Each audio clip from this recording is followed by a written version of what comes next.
इस क्वेश्चन में देखिए कि सीरीज हमेशा इसमें जीपी में दिया रहेगा, जैसे 1/3 है, 1/9 है, 1/27 है, 3 गुना 1/3 गुना चल रहा है इस तरीके से। तो यहाँ पे कॉमन रेशियो हमारा चलता है जीपी में, लेकिन इसका जो पहला टर्म्स है ना, यही आंसर दे देगा आपका। पहला टर्म्स हमारे पास 1/3 है, बस नीचे वाले में एक कम कर देना है, यानी कि जो आंसर की शुरुआत होगी वो 1/2 से शुरू होगी, और 1/2 से शुरू होने वाला हमारे पास एक ही ऑप्शन दिया है। ये सेम क्वेश्चन आपके एग्जाम में क्यों ऐसा होता है लास्ट में बताएंगे आपको, लेकिन तब तक क्वेश्चन का आंसर अब आप खुद बताएंगे कि जैसे यहाँ 13/11 से शुरू हुआ, यानी कि आंसर क्या आएगा, 13/10 आ जाएगा। 13 बटा कितना आ जाएगा, 10। कौन सा वाला आंसर होगा, बोलेंगे ये वाला हो जाएगा। और देखिएगा एक एक सेकंड क्वेश्चन, 1/5 है, 1/4 से शुरू होने वाला आंसर ये वाला हो जाएगा, ये आंसर हो जाएगा आपका। 5/4 है, मतलब 5/3 से शुरू होगा, ये वाला आंसर हो जाएगा। बाकी ऑप्शन भी नहीं मैच कर रहा, देखिएगा 4/11 है तो ये 4/10 से शुरू हो जाएगा। 4/10 को आप 2/5 भी कर सकते हैं, ये वाला आंसर हो जाएगा। चलिए नेक्स्ट क्वेश्चन देखेंगे, यहाँ पे ये 6/7 है। 6/7 है, यानी कि हमारे पास ये 6/6 हो जाएगा। अब 6/6 हो गया, मतलब यहाँ पे 1 वाला कौन सा, बोलेंगे ये वाला आंसर है, तो क्योंकि इसमें तो 1 है नहीं, इसमें है नहीं, इसमें है नहीं, तो ये आंसर हो गया आपका। दूसरा देखेंगे कि यहाँ 4/7 दिया हुआ, 4/7 मतलब एक कम कर देंगे, नीचे में एक कम, तो ये 6 होगा और ये 2/3 हो जाएगा। अब 2/3 से कौन सा शुरू हो रहा है, पहला वाला ऑप्शन, ये वाला सही हो जाएगा। इसके बाद हम बात करते हैं 9/7 दिया था, तो 9 बटा कितना आ जाएगा हमारे पास, 6 आ जाएगा। अगर कुछ कट जाए तो काट सकते हैं, 3 से 3 बार, 3 से 2 बार, और ये वाला आंसर हो गया, डी वाला आंसर शुरू हो रहा है आपका।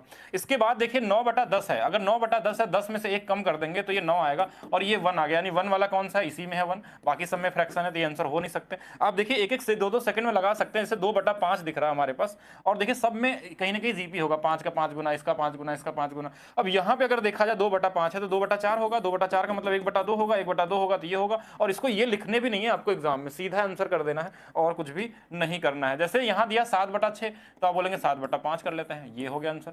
अच्छा और भी देखेंगे कि 3/4 है, तो बोलेंगे 3 बटा, ये हमारे पास 3 हो जाएगा, एक नीचे कम कर लेंगे तो ये वाला आंसर हो जाएगा।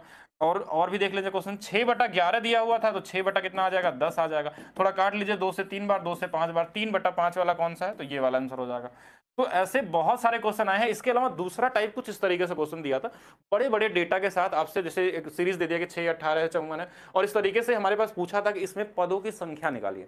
तो पदों की संख्या निकालने के लिए हम नॉर्मल यूज करते हैं, टी आर बरा ए आर के पावर n-1, किसकी वैल्यू हमने रख दिया, ये 3, 9, 3, 6, 6 बराबर पहला टर्म्स दिया है, आर की वैल्यू हमारे पास 3 है इसके पावर में। अब इनको सॉल्व करने में ना समय लग जाता है ज्यादा, और साथ में इतने बड़े नंबर का आपको ये भी नहीं पता होता कि ये 3 के पावर में कितना है। तो ऐसे क्वेश्चनों को एग्जाम में कैसे लगाना चाहिए उसके बारे में हम लोग सोचते हैं। बेसिक से तो आप लगा सकते हैं, थोड़ा टाइम लगेगा। ऐसे क्वेश्चनों को हमेशा एग्जाम में कैसे सोचना वो मैं बताता हूं। जैसे ये देखिए कि ये इसका 3 गुना, फिर इसका ये 3 गुना, अब इसका 3 गुना, फिर इसका 3 गुना, तो बोलेंगे इसका 3 गुना लगभग मान लीजिए कि 150 हो जाएगा, ऐसा सोच सकते हैं। हमको एग्जैक्ट लगाने जाएंगे तो फिर तो हम कैलकुलेशन बचेंगे कैसे, हमको तो इजीली सोचना है। हमने देखा कि इसका 3 गुना लगभग 150 से जैसे ज्यादा ही होगा, इसका 3 गुना बोलेंगे 450, इसका 3 गुना बोलेंगे 4.5, 4×3 = 12, लगभग 1300 बोल सकते हैं। 1300 पूरा एग्जैक्ट कैलकुलेशन नहीं करना कि पूरा भाग एकदम वो देते हैं कि 4×3 = 12, 1350 नहीं, 13 का 3 गुना 3900 हो जाएगा। 3900 अगर लग रहा है कि मुश्किल है तो उसको 4000 बना लीजिए, तो 4000 का 3 गुना कर देंगे तो बोलेंगे ये तो 12000 आता है, 12 का 3 गुना कर देंगे तो बोलेंगे 36000 आता है। बस अब ये देखिए 36 के आसपास ही आंसर है, क्योंकि अब 36 का गुना करेंगे तो बहुत बड़ा हो जाएगा।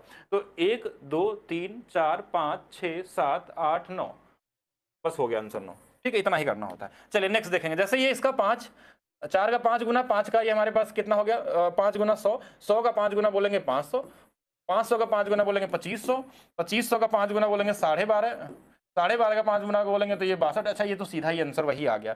तो 1, 2, 3, 4, 5, 6, 7, तो 7 वाला हो जाएगा। देख लीजिएगा 3 यहाँ था, 3, 2, 7 हो गया। ठीक है, नेक्स्ट देखते हैं यहाँ पे, जैसे देखिए 7 का 2 गुना 14, 14 का 2 गुना 28, 28 का 2 गुना 56, 56 अगर आपको कैलकुलेशन लगे 60 बना लीजिए, कोई दिक्कत नहीं। 60 का 2 गुना 120 हो जाएगा, 120 का 2 गुना 240 हो जाएगा, 240 कितना, तो बोलेंगे 240 का कर लेंगे तो लगभग 500 कर लीजिए। ऐसा नहीं कि एग्जैक्ट कैलकुलेशन करना है, कोई फर्क नहीं पड़ता है। 500 का कर लेंगे 1000 हो जाएगा, बोलेंगे 1000 कर लेंगे 2000 हो जाएगा।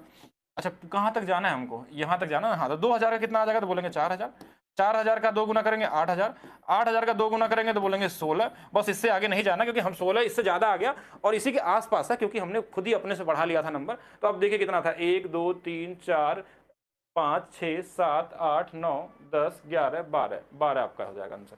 ठीक है, इतना ही करना था। जैसे इस नंबर में देखिएगा 5 का 4 गुना 4 80 हो गया, 80 का 4 गुना तो बोलेंगे ये तो 320 होता है, 320 का 4 गुना तो देखिए 32 गुणे 4 लगभग 1280 के आसपास होता है, यही तो होगा ना। 1280 को अब 1300 मान लीजिए, ऐसा कोई जरूरी नहीं है। 1300 का फिर हमारे पास 4 गुना चल रहा है ना, देखिएगा एक बार 4 4 4 तो 13 का 4 गुना 5200 होता है, लेकिन हम 5000 लेके चलते हैं, ज्यादा कैलकुलेशन को ईजी बनाए। 5000 का 4 गुना तो बोलेंगे 20000, 20 का 4 गुना 80 हो जाएगा। लीजिए इसी के आसपास आ गया हमारे पास।